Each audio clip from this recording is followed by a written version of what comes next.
જંબુસર તાલુકાના વેડજ ગામે કંબોઈથી પરુ વિસ્તાર વચ્ચે અંદાજે 700 મીટર જેટલો રસ્તો નર્યું હોવાને કારણે સ્થાનિક ખેડૂતો અને ગ્રામજનો છેલ્લા લાંબા સમયથી ભારે હાલાકીનો સામનો કરી રહ્યા છે।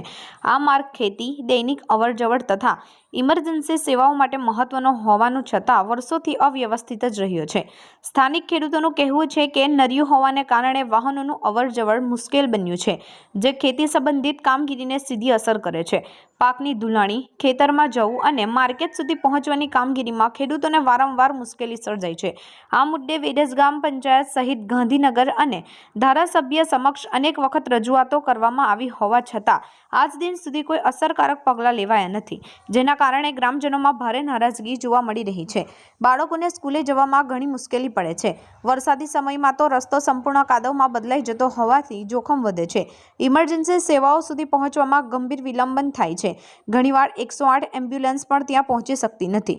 ડિલિવરી પેશન્ટ અથવા ગંભીર દર્દીઓને ખાટલા પરથી ઉચકીને મુખ્ય રોડ સુધી લાવવા પડે છે, જે પરિવારજનો માટે કપડું બની જાય છે।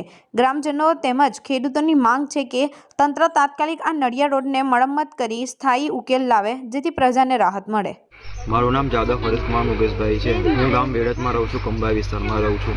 અહીંયા એક સીમ વિસ્તારમાં પરામાં અમારું ખેતર આવેલું છે અને એમાં એક રસ્તો જાય છે નળીનો 700 મીટર જેટલો લાંબો છે।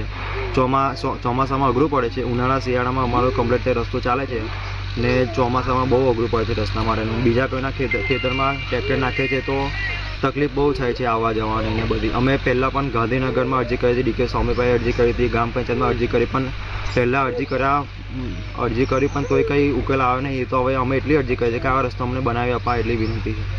શું નામ છે તમારું બા? અંબાબેન મગન। કયું ગામ? વેળાસર।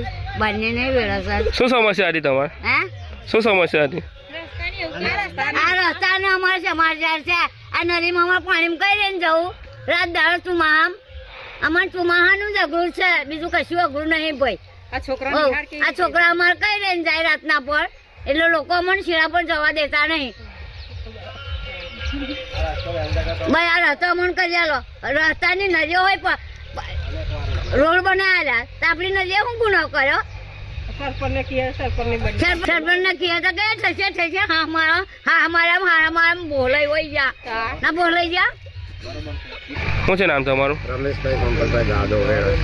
કંબોયા વિસ્તારથી પરા તરફની જવાની નળી અમે ઘણીવાર રજૂઆત કરેલી છે, પણ છતાંય પંચાયત કશું કરવા તૈયાર છે નથી। અમે ગાંધીનગર બી અરજી કરેલી છે, ડીકે સ્વામીને બી મૌખિક રજૂઆત કરેલી છે, ત્યાં બી ગયેલા છે। પંચાયતને બી લિખિતમાં આલેલું છે, ડીકે સ્વામીને બી આલેલું છે। તો 700 થી 800 મીટરની નળી એ બી મંજૂર થયેલી છે, છતાં એની કાર્યવાહી આગળ કશી કરવામાં આવતી નથી। શું છે નામ તારું? જાદવ વિક્રમભાઈ સરદાર। મારે એવું કેવું છે કે આ રસ્તો અમારો થતો નહીં, કેટલા ટાઈમથી આવો ને આવો જ પડી રહ્યો। અમારે ગમે તે પ્રસંગ હોય, ગમે તે કંઈક તહેવાર હોય, ગમે તે કંઈક કોઈક મરી ગયું હોય, ડિલિવરીનું હોય, અમારે બીજોના ખેતરમાં લઈને જવાનું થાય, કાં તો અમારે ડિલિવરીનો કેસ હોય તો ખાટલામાં લઈને રોડે લઈ જવા પડે। અમારો રસ્તો સરપંચ હોય કરવા રાજી છે નહીં। અમે ડીકે સ્વામી પાસે હોય જઈને આવ્યા તો એ રસ્તાનો હજુ કશું નિકાલ આવ્યો નહીં।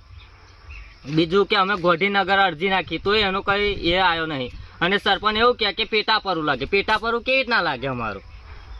જ્યારે એમને ઓંટ લેવાના હોય તે ઘરે પેટા પરું નહીં લાગતું? મારે એવું કેવું છે,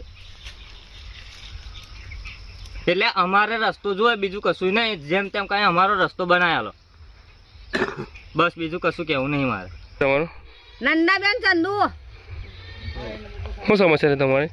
અમારા સમાચાર છે આ નળી में पानी भराय છે અને અમારા ખેતરમાં ઘર में पानी પહે છે। અમાર ઠેક તે અમાર નળીનું કઈ ગમે તે તમે કરો વહેલી તકે, અને આ બધું પાણી ભરાય તે બધું અમારા ઘરાન મેટા નઠારું પાણી અમાર મંદિરમાં પાણી પહે છે ને કોઈ અમને જવા ના દે શેરાએ, એટલે અમારે પછી શું કરવું પડી? શું છે નામ તમારું? બહેલાભાઈ આશાભાઈ જાદવ। કયું ગામ? વેડજ।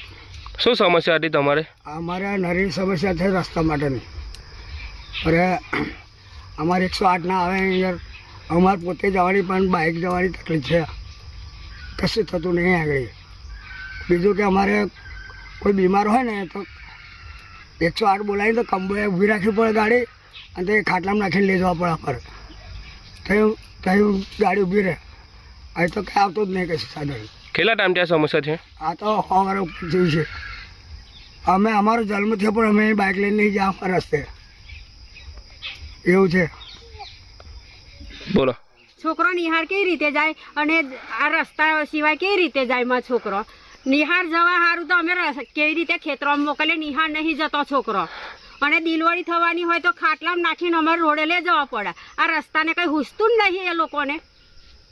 પછી મને ના કહેવું પડે? હું તો ભણે બોલું પણ હું ભણ તમે નવા હવા છે.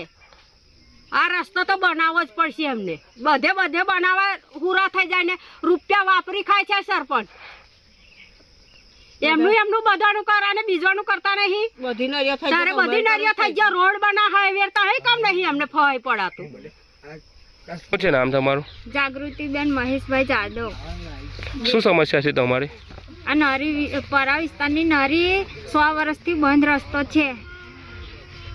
તે કોઈને દેખાતું નહીં, અધિકારીને, સરપંચને નહીં, સભ્યોને નહીં. ના વિસ્તારનું જ કરા છે.